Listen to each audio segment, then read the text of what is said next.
Today is Monday, Parashat Behar-Bechukotai. We're going to be reading two parashiot this coming Shabbat.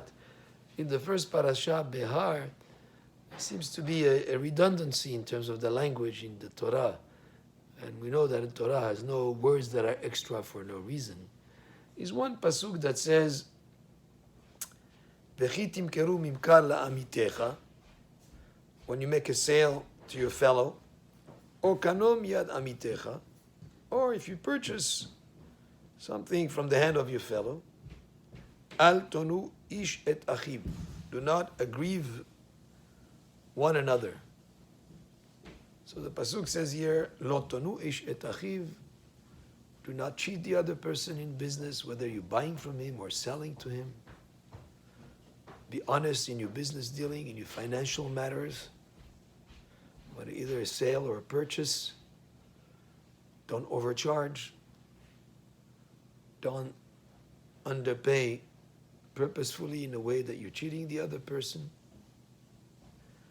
But the other pasuk, just a few psukim later, seems to repeat the same idea.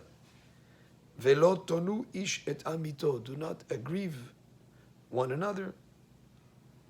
Ve'yareta me'elohecha ki ani Adonai Elohechem, and you have fear from. You shall fear from your God, because I am Hashem, your God. So the pasuk says here, Velo tonu ish et amito, do not aggrieve one another.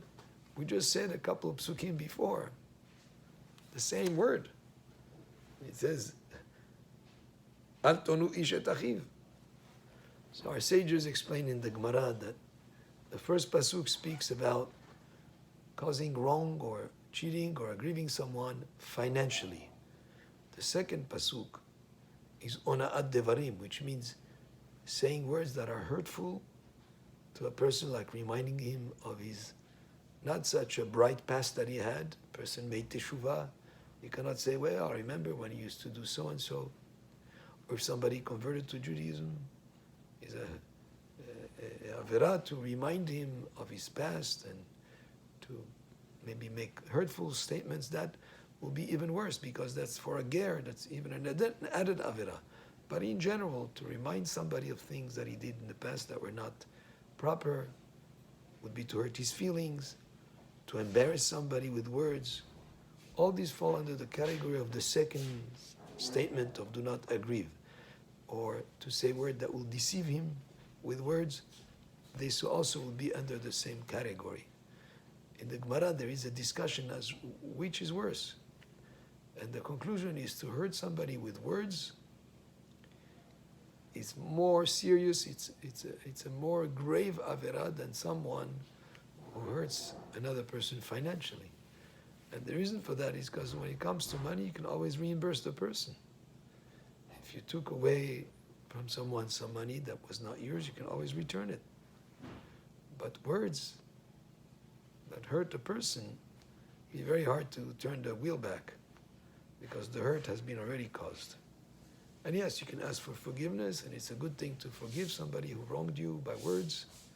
But in general, the hurt is more in the person itself. When the affecting someone negatively, financially, it's not the person himself, it's one of his belongings.